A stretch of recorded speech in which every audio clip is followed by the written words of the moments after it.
Le baril de pétrole ayant franchi la barre des 95 $ jeudi, une hausse de plus de 40% depuis le début de la guerre américano-israélienne contre l'Iran, les marchés d'actions ont réévalué le coût réel du conflit en termes d'inflation. Le S&P 500 a reculé de 1,5%, mais la chute de 2,1% du Nasdaq, entrant en zone de correction, est plus révélatrice. Les secteurs les plus exposés à la hausse des taux réels ont subi les pertes les plus lourdes. Le mécanisme est limpide. Le Brent dépassant les 109 $ à l'international a contraint l'OCDE à relever ses prévisions d'inflation pour le G20 de 2,8% à 4% pour 2026. Les marchés obligataires ont réagi immédiatement. Le rendement des bons du Trésor à 10 ans a grimpé au-dessus de 4,4%, tandis que les obligations à 30 ans approchent les 5%. Cette réévaluation se répercute sur tous les taux d'intérêt à la consommation du pays. Donald Trump a déclaré à son cabinet que les prix de l'énergie n'avaient pas autant augmenté qu'il ne le pensait, tout en reconnaissant que la campagne militaire n'est pas terminée. Les analystes ne voient aucune résolution à court terme. Goldman Sachs prévoit un Brent à 105 $ en moyenne en mars, avec une pointe à 115 $ en avril avant tout repli. Un scénario défavorable table même sur 140 $ si les perturbations dans le détroit d'Ormuz persistent au-delà de 6 semaines. Si ce scénario se concrétise, le calcul inflationniste des marchés boursiers sera de nouveau réinitialisé sur une base plus élevée. Ce même rendement à 10 ans qui a ébranlé les actions est le mécanisme direct de transmission entre le champ de bataille et le marché immobilier américain. Les taux hypothécaires suivent presque point par point les bons du Trésor à 10 ans et le taux fixe à 30 ans est monté à 6,38% cette semaine.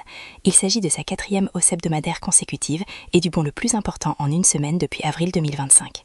Le timing est brutal. Il y a seulement un mois, les taux étaient brièvement passés sous les 6% pour la première fois en 3 ans. Un seuil qui, selon les économistes, pouvait enfin débloquer un marché immobilier contraint par l'offre après des transactions au plus bas depuis 30 ans en 2025. Cette fenêtre s'est refermée aussi vite qu'elle s'était ouverte. Pour une maison de 450 000 $ avec un apport de 20%, un acheteur contractant après aujourd'hui paiera plus de 33 000 $ d'intérêts supplémentaires sur la durée du crédit par rapport à il y a 4 semaines. Les données de Redfin montrent un excédent de 630 000 vendeurs par rapport aux acheteurs, l'écart le plus large depuis au moins une décennie. L'offre est enfin là, mais l'accessibilité a de nouveau disparu. Si le rendement à 10 ans se stabilise sous les 4,3%, les taux hypothécaires pourraient refluer vers 6%, seuil que le PDG de Coldwell Banker décrit comme le retour d'une demande saine. Si les rendements se maintiennent au-dessus de 4,4%, la reprise printanière calera net. Les dommages du choc pétrolier sur l'emploi ne sont pas répartis uniformément, et Goldman Sachs a cartographié ce mécanisme avec précision. La banque estime que l'environnement actuel des prix supprimera environ 10 000 créations d'emplois par mois aux États-Unis jusqu'à la fin de l'année. Ces pertes se concentrent presque exclusivement sur les loisirs et l'hôtellerie et le commerce de détail. La logique est structurelle. La flambée des prix de l'énergie comprime d'abord les dépenses de consommation discrétionnaire. Les ménages continuent de payer pour l'essentiel, comme la santé et le logement, tout en réduisant les sorties au restaurant, l'hôtel et le shopping. L'équipe matières premières de Goldman Sachs souligne que même le secteur de l'énergie ne compensera pas ces pertes, car les gains de productivité dans l'extraction de schiste permettent d'augmenter la production sans embaucher. Le parallèle avec les années 1970 est imparfait.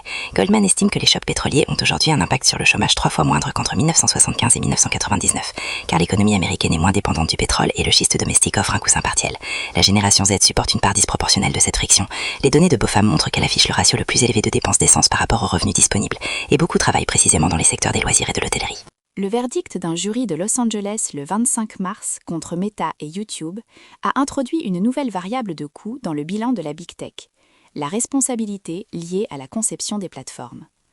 Le jury a jugé les 2 entreprises négligentes et a accordé 6 millions de dollars de dommages-intérêts à une plaignante. Elle a témoigné que les fonctionnalités de lecture automatique et de défilement infini d'Instagram, Facebook et YouTube l'avaient maintenue en ligne jusqu'à 16 heures par jour, alimentant dépression et troubles du comportement. L'importance ne réside pas dans les 6 millions de dollars, mais dans le précédent. Les 2 entreprises font face à des milliers de poursuites similaires et ce verdict valide l'addiction technologique comme une théorie juridique recevable. L'action Meta était déjà sous pression en raison de la concurrence dans l'IA. Cette responsabilité juridique aggrave désormais l'incertitude sur sa valorisation. Le lien avec les marchés larges passe par le coût de l'assurance. À mesure que la responsabilité de conception devient quantifiable, le coût d'exploitation des algorithmes d'engagement augmente, pesant sur le modèle d'affaires de Meta et ses 1 400 milliards de dollars de capitalisation boursière. Google prévoit de faire appel. Si les tribunaux augmentent matériellement les dommages-intérêts lors de cas ultérieurs, la viabilité économique du défilement infini s'érodera plus vite que toute intervention réglementaire. Alors que la guerre en Iran domine l'actualité, une crise du crédit plus lente remodèle les fondements financiers d'une génération entière.